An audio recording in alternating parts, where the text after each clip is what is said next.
Hi guys, and welcome to this week's Alakazam video blog.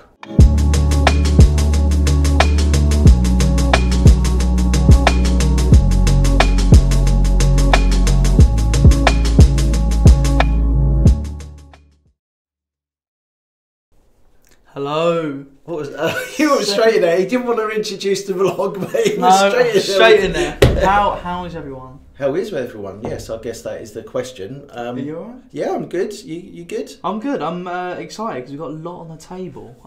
We have got a lot on the table. But before we go any further, I think we should have just a quick talk about our last vlog. Which thank you guys, we were getting lots of great reviews about, and lots to talk about what we were showing and sort of discussing as well, which is great. So I think moving forward we're probably going to be doing quite a few of these, so that you just get a different opinion. Yeah, that's true. Because often, it's true, if some people have different ideas about tricks and opinions, so it's nice to see broad range of those opinions. And you know, at the end of the day, we get lots of products that are coming in almost on a daily basis, and it'll be good. You know, Peter and Dave will continue doing the lives and talk about products on the live, of course, but also kind of our point of views as well, because you do have two people sitting in front of you at this moment in time who are fairly new to magic, and someone that's been doing magic ever since they were like 10 years old. So you're going to get a little tinker. A little tinker, yes. Thanks. Well, at least you didn't call me old. Well, you're not old, Andy. No, that's true. I'm not going to argue with you on that one. What are we going to start with? So this week we are going to look at impossible effects. We were talking about the way that we should approach this, and I think we were both in agreement in the fact that maybe, you know, not just picking products up because they happen to be new or old or any of that sort of thing, although that probably will come up at some point, but really the theme of the magic. So that's what we're going to aim to do with the vlogs, and we were talking about, and one of the themes that came up was impossible. What really, I mean, obviously all magic's impossible, but it's really kind of like those effects that truly, you know, they hit the impossible factor for a couple of different reasons, and so we have a couple of different effects that we think reach that, as well as some books that we're going to talk about later on as well. So I think maybe we should talk about ID first. And to that end, we do have a trailer for ID, so I think it's worth just taking a look at that first.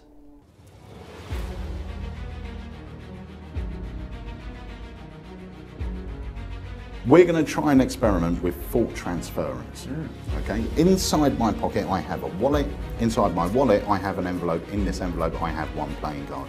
I want you to imagine in your mind a packet of cards. We've got the aces, twos, threes, fours, all the way up to tens over here. And then we have all the picture cards over here. You're going to remove either the picture cards or the spot cards. Which do you want to remove? I want to remove these spot cards. Perfect. So you've removed the spot cards, you're going to visualise the picture cards, they're the only ones remaining up there. Okay. You're going to split those into black picture cards, so you've got all the clubs and spades, and red picture cards, so you've got all the hearts and the diamonds. Once again, you're going to remove some from your vision.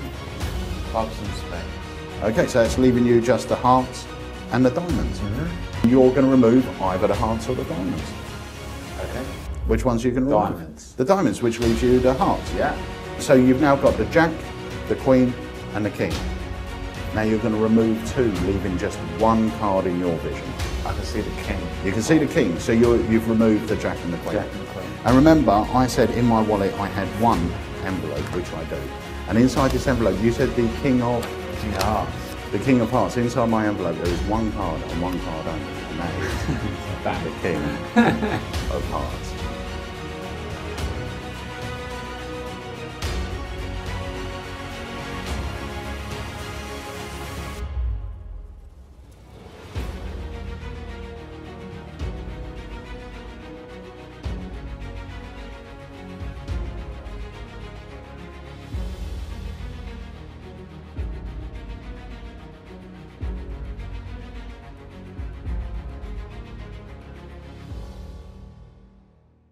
So that was Steve Cook's ID. and you get everything that you need to be able to perform this effect in the package that you see here. Quality leather wallet, plus you would do like a QVC because this is these was one of the first products that had this absolutely beautiful packaging. It was, yes. That's worth. Look at that. Yeah. Emerald green. Yeah, you forget about the effect. Just buy the box. That's what you should do. Absolutely beautiful. But it's true though. I mean, Dave has started using this as his opening effect. Yeah.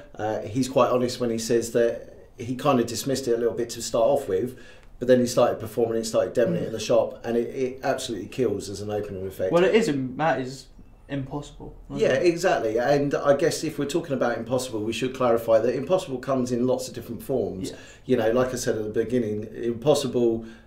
All magic is impossible by its very nature. However, you know, when you look at the scope of things and the way that you kind of approach different sort of effects, you can make them seem more impossible if that is indeed possible. Yeah. But and this is a great example of that effect. You know, you walk over, you start performing, you start talking, you've introduced yourself. A lot rides on the fact that you're over there speaking to a table that doesn't know you, or probably doesn't know you, and you've got to establish yourself really quickly. And ID is a great effect for that because it is impossible and it establishes that very quickly. The envelopes as well is basically out from the start. Yes, exactly. You show it at the start and then it's out on the table. Yeah, pretty much. So it is. Yeah, it's very, very clever. Very clever. And easy to do as well. Yeah, very easy. And you will find that during the performance of this, much like we said last week with Till Death, the contents on here, the DVD covers all those little tips that make so many of our products, all of our products, so good. It's because, you know, all of the bases and the different approaches are covered, and you get little tips and ideas that you may not necessarily have thought about to start off with. So highly recommended ID. Yeah. Like I said, Dave uses this all the time to open up at tables. I think he even opens up stand-up sometimes with this as well. It's so powerful, isn't it? Yeah. It is, and the fact you get the envelope is bright red, isn't it? So it's just eye-catching. Yeah, so that definitely ticks all the boxes. Yeah. So that is Mythbusters Impossible. Mythbusters Impossible. Impossible. There we go. Right. So check it out. That's Steve Cook's ID. So H, as we are talking about impossible things, you know, sometimes when someone says, you know, it was impossible, they can mean the kind of skill that they've seen. Yeah. You know, you see someone that does a particularly high jump, or, you know, a pole vault or anything like that, and your mind goes, and you actually say it, you go, oh well, that's impossible. You know, how can someone do that? So it goes back to what we were saying about all these different levels of impossible and the kind of things that you're aiming for when you perform your magic. And I think that Rubik's Remembered is certainly in the category of, well, that's impossible. Not necessarily from a magic point of view, but exactly what you do with this. You know that Rubik's Cube magic is very popular at the moment. We had someone come in today, actually, didn't we? About Rubik's Cube stuff, and it's one of them things that is getting just bigger and bigger and bigger. Yeah, exactly. And this is the thing. You know, it goes back to saying about scope. I recently performed an effect at a gig that I do every year, and last year I did a different effect, which I'll also explain. So last year I did this gig that I've done for like the last 6 years at a private men's club near to where I live, and they are all barristers and solicitors, business owners. You know, they're all what they think are intellectual people, you know, and that's not disparaging in any way, but, you know, they are a men's club, and there's lots of testosterone flying around. So they love magic, but last year I decided to do Bob Cassidy's memorised deck routine, which, if you've never tried it, is a killer routine. I know lots of professional magicians that use it. Very easy to do, but very, very strong. And I did it after a set of magic effects that I performed during the evening. So but this was the last effect that I did, and I became acutely aware of the fact that people obviously didn't see it in the same light. They didn't see it as a magic effect. They saw it as a demonstration of a superior skill, and very strange. These people that are appreciating magic also appreciated the fact that someone had pushed themselves through human endeavour to do something that seemed to them impossible and superhuman. Okay, this year I did another effect which I'm not at liberty to talk about, which is possible. Well, it will be an Alakazam release in the future, which kind of falls into that category as well. It's a superhuman display of skill. This is where I think Ribbit Remembered comes in, because you're not doing anything magical, but what you are doing is you are solving a Rubik's Cube blindfolded. Yeah. So the great thing about that, obviously, is that you're setting a condition that makes whatever you're doing. I mean, to most people, solving a Rubik's Cube is impossible anyway. Yeah. You know, those that solve it do speed cubes. How fast they do it is a joke. Yeah, exactly. That's impossible. How fast they do it. Yeah, but that's the thing, and that's the immediate reaction, isn't it? That God, that's impossible. How could they solve it in 30 seconds? Especially when you try and do it yourself, and then you realise how actually difficult it is. Yeah, and solve a Rubik's Cube. Dave's been learning how to solve a Rubik's Cube. You have as well. I've learned how to solve a Rubik's Cube, and you know, you do it, and it seriously impresses people. Even for I don't do it fast by any means, and I do it two-handed. I don't do any of the one-handed stuff. And yet, whenever I do it, and someone sees me do it, they're like, "Wow, you can solve a Rubik's Cube." It's like, yeah, you know. Now you add into the factor that you get a group of people to mix this up, and then you put a blindfold on, and then you solve it. You know, you're upping the conditions of the effect, and because you're upping the conditions of the effect, it makes what you're doing even more impossible. So if you want something that will truly impress people, I think this is a super great idea. Bosh. Yeah. So I'm not gonna lie. Is this? I think I've seen this one before. I have seen this one before. This is we've got them in stock, haven't we? Yes, we have got those. We have got them in stock. But yeah, that is that's. As you said, that is a different impossibility to that one. Yeah, exactly. That is a demonstration of skill. Yeah, and if anybody's familiar with Mark Elston's work, he has a thing called the Meridian Technique. And the Meridian Technique is basically a way that you build up this kind of wanting to see an effect that you perform to everyone. So what he will do, he used to use this, if memory serves, he would go around with the Rubik's Cube. So if he was working at a wedding or a restaurant, restaurants would be great for this. You go over to your first table, you get some of them to mix the cube, and then you get them to one person to sign one of the faces. Then you go around to this person here, you get the next person to mix it up, and then they sign obviously a face. Oh, okay. Yeah, so you get sorry, you don't get to sign a face, but it's mixed here. Then it goes around, someone else signs it. And then the last person mixes it all up, and then what you do is you then solve it, obviously with all the signatures on it. Yeah. Cool. So you've got this here.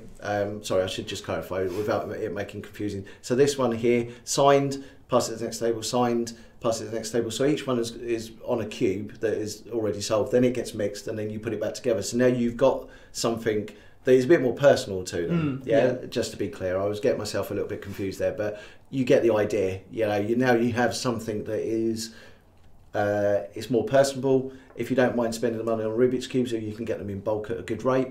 Yeah. You've now got something you can hand out at the end, especially if someone's got a birthday there, or if you're doing it at a wedding, souvenir for bride and groom. So you've got lots of different options, but honestly, it's very good. The technique taught in here is going to take a little bit of time, but it is well worth it. And you know, this is what I would say as well. Even if you do Rubik's Cube Magic and you've got things like Cube 3 and the various other cube effects that are out there that teach you how to cube solve, then you know, this will teach you another technique, but you could apply what you already know to this and learn Mark's sort of approach to using it with the blindfold and all the little tips that he gives away with that as well. Nice, so, yeah, and that is, again, it's nice to have something different because it's not cards or anything else. Yeah. So yeah, it's a nice little added thing. So those are in stock. They're $17.99, and I believe there's also a streaming version of it as well. So you've got two options. Beautiful. Right, so that is second stage of impossibility. Second stage of impossibility. So we're going to look at well, look, right, we haven't done this, but should we try something impossible? Yeah. Okay. Okay. So look, I have here an envelope. Okay, that's not going to move from there. Okay, and I also have a deck of cards. That's not going to move from there for the time being. Okay, let me just make sure that we've got all the cards here. Yep, they look like they're all there. Got to trust ourselves now. So Harry, I feel a little bit sort of reserved about this, and I'll tell you the reason why. Okay, at the moment, I put that down on the table. You know, because you do magic, that this is a prediction. Yeah. Okay, I haven't told you that. You know that because you do magic. All right. So I'm kind of committed here because there's just one envelope. All right. I know your tricks. But there is one envelope. Yeah. All right. There's no funny going on here. There's no switches or anything. That is one envelope. I cannot change that. That is committed. Yeah. Yeah, that is committed. So, and there's one playing card in there. So that's my commitment to you, just that one playing card. Here, I have 52 cards. There's no jokers in there. There are 52 cards. Okay. All right. So let me ask you, right? If I'm committed there, I want you to be committed, but you have a free reign of any of the numbers here. All right. I don't get a choice what happens here, but you have a choice. So in a moment, I'm going to snap my fingers, and all you have to do is name a number between 1 and 52. Okay. All right. Yeah. One card. Okay, so we'll do it like this. Okay, on the 3. 1, 2, 3. 37. Brilliant. Do you want to change your mind? Can I change my mind? You can. Okay, let's try again. 17. 17. Yeah. You sure? Yeah, okay. All right. Well, we'll stick with that. All right. And just to be clear, you could have stayed with the other number, but if you want to change your mind, then that's fine. So you had a choice of any number between 1 and 52, and I just get to stay with it. It seems a little bit unfair, but we'll go with that anyway. Look, you're not changing that. I'm not letting you. Look, I'll cleanly take these out. You can see that they're all different and mixed up. I'm not going to change anything here. What I would like you to do, though, is just take hold of those, hold them like that, and just deal face down until you reach 17. So just from the face there, that's it. Yeah. 1, 2, 3, 4, 5, 6, 7, 8, 9, 10, 11, 12, 13, 14, 15, 16, 17. Okay, so we have the Queen of Spades. If we've gone maybe a couple of cards this way, we would have got a different number. If we've gone a couple of cards this way, a different number, but we've ended up with the Queen of Spades. Good card. It is a good card, which happened to be at the number that you committed to. All right, be it the second time you were committed to that. Much the same as I was committed to that one. There is one card in there. You can open it up and just take it out. Just one card and one card only. If you just show the camera, that will indeed be the Queen of Spades. You didn't lie, there's nothing else in there. Yeah, just like that. Okay. Wow. So lovely. This is the Grail. This is a fabulous, fabulous effect. This is something that has been a popular item with us for, well, ever since it's been released, really. And I don't even know when that was. We're talking, what, 15 odd years ago, I think. It's been out a long time. And it's just such a beautiful effect. And I think that, you know, there's loads of cards at any number of plots out there. Some are better than others. You can get ones that are apps on your phone. You can get ones that require difficult sleight of hand, ones that require subtlety. This particular version I've always loved. Just purely because of the fact that it is so clean, you know, and we quite often look for conditions on effect, and we quite often look for them to be uber clean. You know, name any number, name any card, and then that deals down. And there's very few that get close to that, and I still don't think a lot of them are perfect because you sacrifice something somewhere. This for me, I think is pretty much spot on, just purely because this is all right. It's not an any named card. You could do a version where someone selects a card and then that card matches the card at this number in this deck. But you know, look how strong this is. Yeah, you don't need to. No, exactly, and this is the thing. You know, sometimes I think we look for that too perfect method and effect. You know, and if you was to examine this, all right, you could argue that it's not a named card, but this is the condition. That envelope is on the table or with them from the very beginning. This deck of cards is there from the very beginning. Yeah. They name a number, they count down to the number, and it matches the card that's in here. Very, very clean. And the fact of the matter is that you could take this, you could post it to one person, you could take this, post it to another person, have them both your gig, your wedding.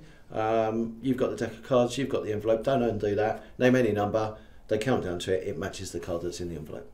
That's strong. And that is strong. And to be fair, that's good because it shows a little bit of effort, doesn't it? Yeah. It's a nice thing. Yeah, if you sent that to like the bride or whatever, sent that to like best man or groom or whatever, and then at the end, got a lovely little thing. And there's no reason why you couldn't do this with jumbo cards. We used to do a jumbo version of the Grail, and you could quite easily do that. I know, again, a couple of professional magicians that have used the Grail Jumbo. I think that this makes a super effect just in its own right, no matter when you do it, you know, in the act, whether it's at the end or however you decide to present it. And I just like the idea of this being here, this being there, name a number, boom, and it matches. You know, you don't get much cleaner than that, and it's so easy to do as well. You know, it is practically self-working. It's not entirely self-working, but practically self-working. There's certainly no complicated sleight of hand in it, but you get this really, really strong effect. So if you're looking for impossible, then you know something like the Grail is certainly hard to beat. Hard to beat. And that is once again a different kind of form of impossible. Yes, exactly. I mean, this is I think as impossible a carded effect as you can get without going OTT anyway. So grab yourself a copy of the Grail. And it's not. Hang on, sorry. It's not a lot of stuff. You literally need that and that. That's it. Yeah. And you've got a powerful effect. Yeah, I mean, I would just say in here as well that you do get the Grail effect, but you also get several different approaches to it. So you get some gimmick cards in here, and you also get some ideas. Like I said, one of the things being that it can be a selected card. So they select the card and it matches the card at this number in the deck that's named, and you've got some different approaches in here from Peter and a couple of other people as well. Mike Rose is a genius for this, in all honesty. How he managed to come up with it, I have no idea. But Dad swears by that. Every time someone comes in the shop, he'll at least dem that. Yeah, I at least see him dem it once a week. Yeah, and it's one of my go-to effects as well.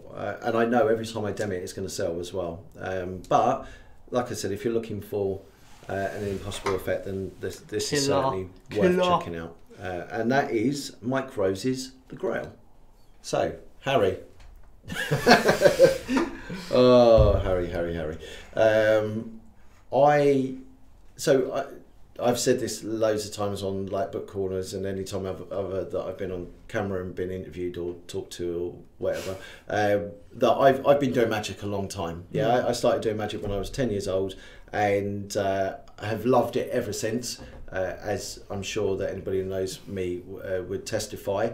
And one of the things that there's been several moments during my performing career that actually I've come to realise that even though I've been in magic a long time, sometimes something will be said to me or someone will say, oh, you need to check that out on a DVD, and I find something, I think, wow, that's brilliant. And it kind of changes my outlook and approach to magic, and I try and encompass all of those sort of ideas. So I thought it'd be good to let people know, because I've been saying that I'm going to do it for ages, talk about one of my favourite performers in magic, and whom I feel is worth mentioning today as we're talking about impossible, okay? And that is a gentleman who I'm sure lots of you will know by the name of Darwin Ortiz. So I was probably in my late teens, early 20s when I discovered the name. The book Card Shark came out, and a set of DVDs with his name on it. Actually, it was videotapes at the time, called Card Shark. And I was immediately hooked. And one of the reasons that I was immediately hooked is because not only were each of the effects amazing, all card-based material, but amazing, it was just the approach to it. And when you looked at the way that he was describing the effects in the instructions, this was someone to me that looked at a magic effect to see how much impossibility you could squeeze out of it. And we're not talking about difficult methods, although some of Darwin's stuff is certainly technically challenging. We're talking about an approach and a sort of philosophy which is literally make the magic that you're doing as impossible as it can be. Yeah, which I think is a good mindset to have. Yeah, you know, we're magicians at the end of the day, and we're aiming to perform the impossible. So why not use everything at our disposal, to make whatever we're doing the strongest impossibility it can be. If you can, why not put a little sticker on the envelope if you can? Yeah, exactly. Little things like that, isn't it? Yeah, it's just kind of like what would make this seem more impossible, okay? And there are things that you can do technically that would make it an effect seem more impossible, and there are things that you can do presentationally that would make an effect seem more impossible. And that's why I wanted to bring this up now, because two of my favourite books in magic are written by Darwin Ortiz. The first one is this lovely book here. Now this is my copy, and it is missing the dust jacket, and it's scratched and dented in a couple of places. But then I have had this for over 20 years, so that's probably why. So we will come to this first. So Strong Magic was written, without me looking, I can't remember, sorry. But this was written many years ago, and it is an approach to performing strong magic, okay? With main focus on close-up, but there's no reason why, oh very good, there's no reason why some of the ideas in here couldn't be applied to any part of magic. All right, but it is more applicable to close-up magic, in all honesty. This is the only book, this is only one of 3 books that I read every year, okay? The other of which one of the others I will come to in a second. Now, for years I would read this every year religiously, and every time I read it, something else would come out. How you could take the conditions of an effect, change them, make them stronger. How you can change the timing of an effect with regards to your presentation, the way that you're talking about that effect, and the way that you're setting it up and selling it to make it more impossible. I often get told, you know, that one of the things that comes up when you, especially in retail, is sell the sizzle, not the steak, right? And it's a great saying because, you know, this is the thing: sell the sizzle, not the steak.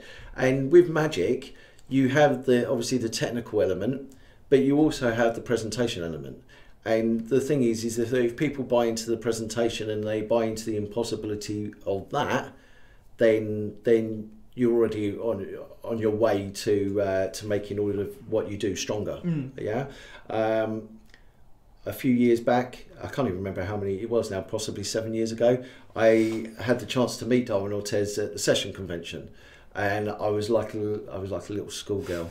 Honestly, right? The guys that I were with, they were like, yeah, they were, oh, Darwin. But I was, because I wanted to meet the man behind the book, and I was very lucky because a couple of other people there, Michael Vincent and another guy called Andrew Wimhurst, I managed to start a conversation with them, and I managed to spend some time just sitting down talking to Darwin about different things. And I asked him if he would sign this copy of, or my copy of Strong Magic, and he wrote, and I know I've said this before, he wrote very kindly in the front bit here, to Andrew, remember, the only kind of magic worth doing is strong magic. And from that, 2011, so there we go, 7 years ago. So that to me was kind of like my calling now. When you approach any magic that you do, and you know, we are talking about the fact that you can do humorous magic. You can have humour in the magic you perform. You're right. Sorry, I got my leg caught. Oh, yeah. Magic. You can add humour into your magic, but still keep it strong. Yeah. Yeah. If you do it the right way, so you can still keep that element of fun there, the entertainment value there, but still make your magic strong. So what strong magic goes through is it goes through different things like suspense. How do you approach suspense? And he has lots of different quotes in here as well by different people. There's one So this is a great one. How much surprise after surprise soon becomes unsurprising. So that's a great thing to bear in mind. You know, if you've got kicker endings and it's sort of like, oh, jumbo coin, an even bigger coin, now chicken. You know, it's like, right, okay, when are you going to stop? It's just that's true, actually. Yeah, it is just full of these great ideas. Progression. How do you progress effects to make them stronger? You know, you start off with one effect which may be, let's say, an ace assembly or something like that. How do you... coins for the table. Coins for the table is a great idea, right? So how do you progress that effect to make it stronger with each coin penetrating through the table? So there is some... It truly is, and it is a revelation every year that I read it, and that's why I'm recommending it so highly. It is truly worth doing, especially, you know, you bear in mind that quote right at the very beginning, the only magic worth doing is strong magic. Yeah. I think that's a really solid thing to go through. So that was strong magic. The other book, or one of the other books, is also by Darwin Ortiz. Is this wonderful thing, Designing Miracles. Now, whereas strong magic approaches presentation, Designing Miracles is concerned with method.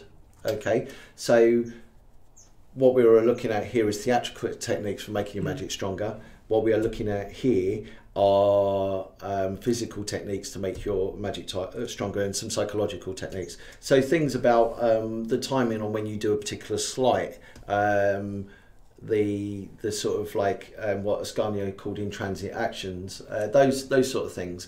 So realistically, what these books are providing you are blueprints for any effect, to take that effect and say, right, how presentationally could I make that stronger, and how method-wise could I either take out, add in, or change to make it stronger. You put those two together, running line in line, then you have a strong effect. Again, without sacrificing all the other elements of entertainment, such as humour, you know, pacing, those sort of things.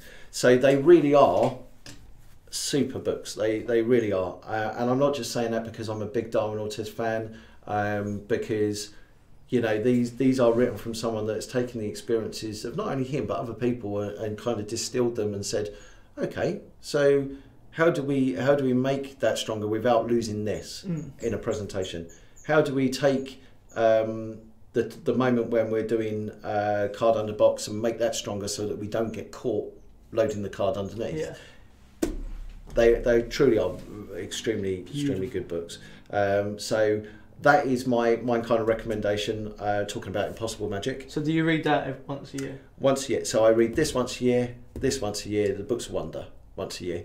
And if you really want to know, this is just how sad I am. Maximum Entertainment, I have started reading once a year if I can. But I tend to skip a little bit through that because Maximum Entertainment is more with regards to stand-up stuff, of which I do quite a bit, but not as much as I do close-up.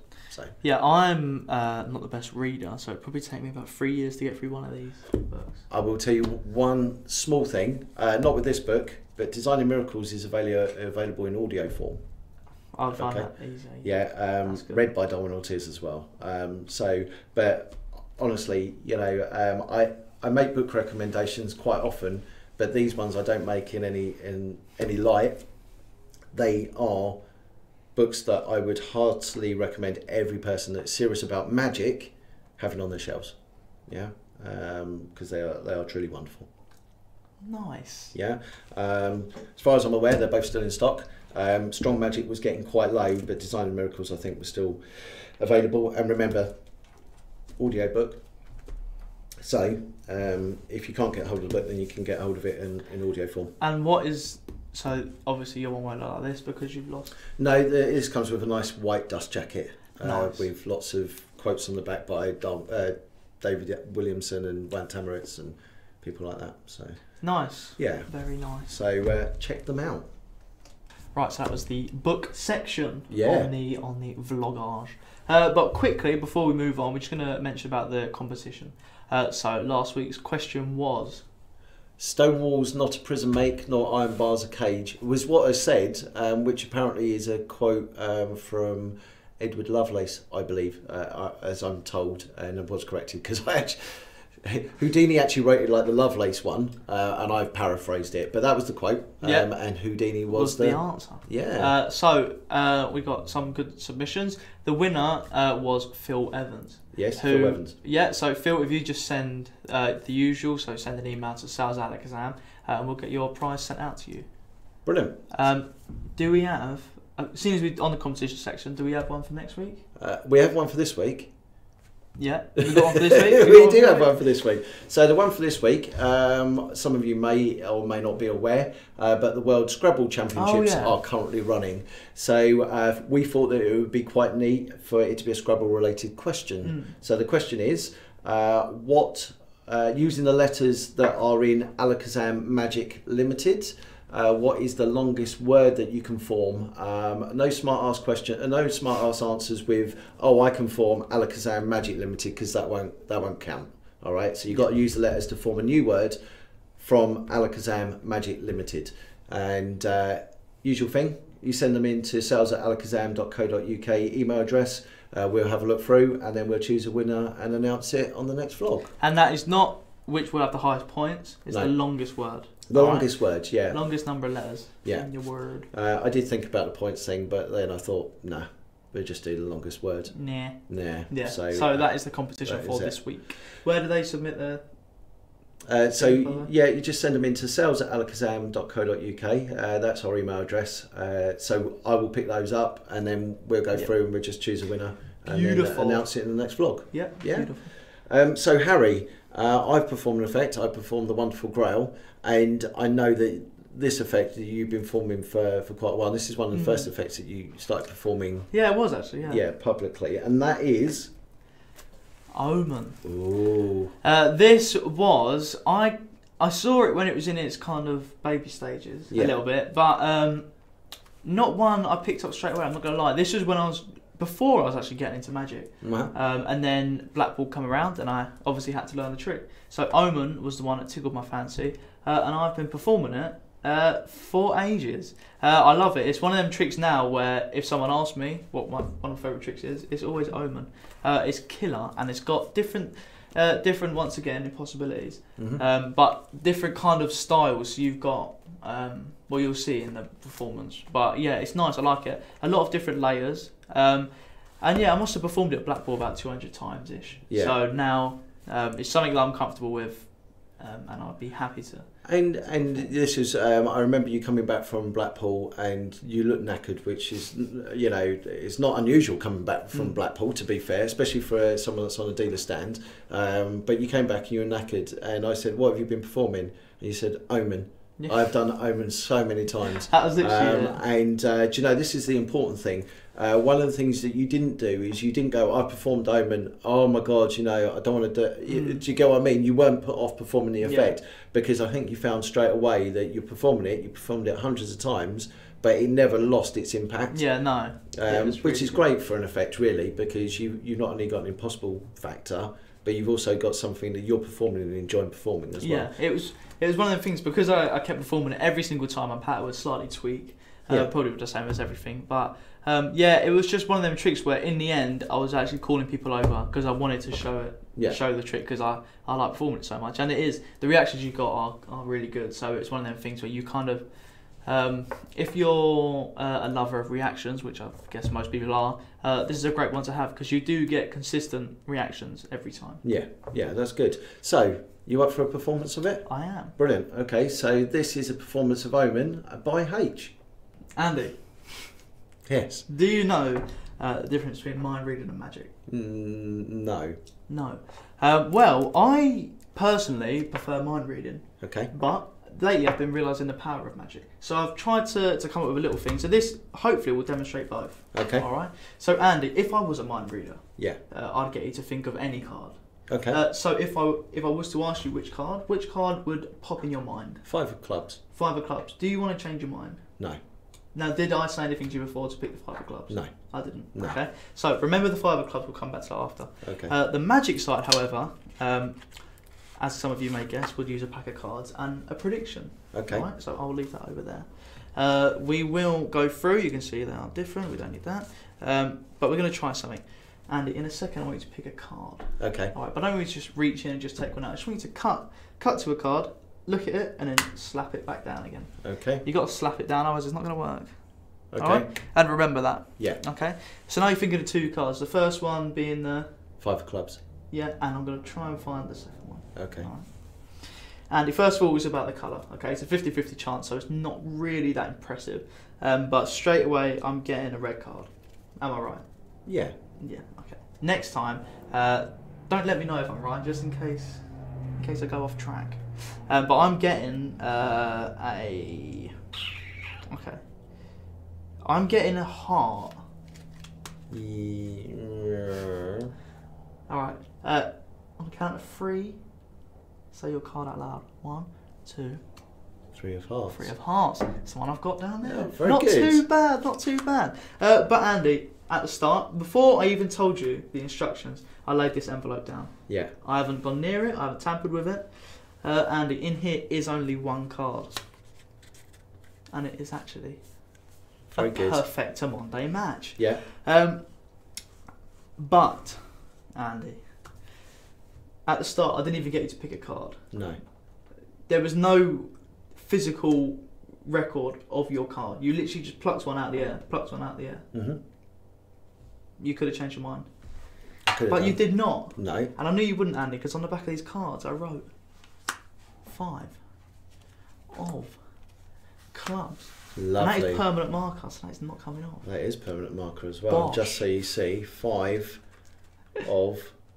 I'll do it like that. Yeah, you can do that. 5 of clubs. Yeah. Bang. Nice. That's But brilliant, H. that's again, thank you. That's again one of them things where you've got the thought of card. Yeah. You've got the selected card when they cut. But one thing I didn't do, which I should have done really, is build up. So the main thing's the envelope, because usually it's done on 2 spectators. Right. So you can go to them, then switch to them, and then blah blah blah blah. Yeah. But yeah, if you build it up so that their card is in the envelope, that's such a powerful trick in itself. And then normally what happens is they'll go, oh hang on, what about my card? Yeah. And then you say, oh, I said I was a mind reader, right? And then you just go on to this, which is very nice. And that ending is just killer. And that is any thought of card. Yeah, and that is what makes it so strong. Is that you've got these 2 revelations, one of which only happens in their mind as well, which is great. And there's something about putting something in an envelope. You know, it's true though. If you look at Card to Impossible Location, things like John Kennedy's Mystery Box and John Allen's. I can't remember what it's called now, but the John Allen effect with the clear box. You look at those sort of things. That is there. You know, that isn't going to change in any way. And the fact that it is there makes it impossible, because people can see that it's not going away from view or anything. Not only have you got the mysterious element of the envelope being on the table, but it's a very definite thing. It's there. It's not going to change. Yeah. You know, and this ending is just remarkable. It really is. Even the fact it's got of. Because in your mind, you're thinking, wow. Yeah. It's even got off, because when you're thinking of a card, you say 5 of clubs. You don't say 5 clubs. It's a complete picture. That's the thing. I mean, when we were first having a look at it, I don't think we had this. And it was such a small point that we needed to have that in there, otherwise it didn't make sense. And now we have that as well. It's great. It really is. Again, very easy to do. The deck of cards that you get doesn't come pre-written. You do have to write that, unfortunately. But it's not much. You write out something like 20 max. Right. Literally okay. max. And of course, once they're written, then they're done. You don't have to do them again. And you can write them in your own style, colour, whatever you want to do, really. But it is such a strong effect. And one, again, would make either a good opener, middle or closer, really. Yeah. There's so many bits of magic in that. Yeah. And each one is leading up to impossibilities. The fact the envelope's out there before you even pick a card. Yeah. The fact you say it, the fact in your head you've got a card without even picking it out, there's no way I can tamper or do anything like that. It's crazy. And the truth of the matter is as well, is this isn't one of those effects that has 2 endings that are incongruent. They make sense. Yeah. You've predicted a card, and also your prediction turns out to be the first person thought of card as well. So it kind of fills that criteria. This reminds me a lot of Trilogy Extreme. and other trilogy type effects that we've had, things like Cataclysm as well, because it's very, you know, the ending or the sort of kicker, if you will, kind of makes sense. You know, you've not got something that's incongruent or anything like that. And that is the outcome every time. That's not like the best outcome. That is just it every time. Yeah, yeah. So what Harry means by that is even though the card will change or can change, the outcome will always be that it's written as you see it here. Like 100% accuracy. Yeah. Very, very clever. Excellent. Okay, and perform very well as well. So it's easy to do. It's very easy to do as well. So there's no chance of you worrying about your handling. Yeah. Focus on the presentation. Brilliant. Okay, so that pretty much brings us to the end of today's vlog. We at the time of filming this, we have got the last of Jamie's Terrifying Taboos 2 that is coming. You guys were raving about that this morning. Yeah, if you've seen me try not to yawn today, that is why. Because we was up until, I think the first day's course went on to about 11:30, which is crazy. But last night he taught you how to make spirit slates for like £5. And you can get, actually, I don't know if it's on a YouTube channel, but you can see we've done the first 20 minutes free just so you could see kind of what the stuff you're going to learn. Yeah. And he done a really, really nice act. I watched it again this morning with Theo, and it's got a lot of magic going on, and you learn all of that. Yeah. So it's very good. And I'm sure by the time this goes out, it'll still be available for a few days as well. The price may have gone up because it was on an early bird, but you know, it is well worth it. I mean, even if it went up to the £50, I think, for the 2 days, it is still worth it because from what I hear, it was chock full of stuff last night, and it'll be chock full of stuff again tonight. I was talking to a customer earlier on because Jamie is doing his PK touches routine, which I believe he sells in its own right as a download for like 40 quid. So for 50 quid, you're getting 2 nights worth of material, which that's included. So when you think how expensive spirit slates are as well, that's such a key thing to. Yeah, it was like 5 quid, wasn't it, to make up a set? And it's easy stuff. It's not like cut this, measure that, do this, blah, blah, blah. It's literally just simple. Cut this, stick it here, bang, bang, bang. Yeah. So well worth checking out. If it's still up to purchase when this goes live, then by all means jump on there and grab it whilst you can. So that's it for us for this week. Yeah. We're going to be back with you next week with another vlog. We've got some ideas of what we want to talk about there. Yeah. We should probably talk about my academy that's coming up as well. What day is that? That's 14th of November. I thought it was 14th. I'm excited actually. I'm excited that I'm going to have an opportunity to share some stuff. That should be interesting. But we'll talk about that more next time. But apart from that, thank you so much for watching us. Once again, get your competition entries in. World Scrabble Championships. Longest word with Alakazam Magic Limited. Not including the words Alakazam Magic or Limited. No, please don't do that because we won't look at them. Yeah. So the longest word you can form out of the words given there. Send them in to sales@alakazam.co.uk. We'll pick someone as winner and then we'll announce that in the next vlog. So, and Phil Evans, send over your address and we'll get out your last week's win to you in the post. So from me, Andy Smith, and from Hitch. That was well planned. Yeah. We'd just like to say thank you once again for watching this week's Alakazam video blog, and we will see you again soon.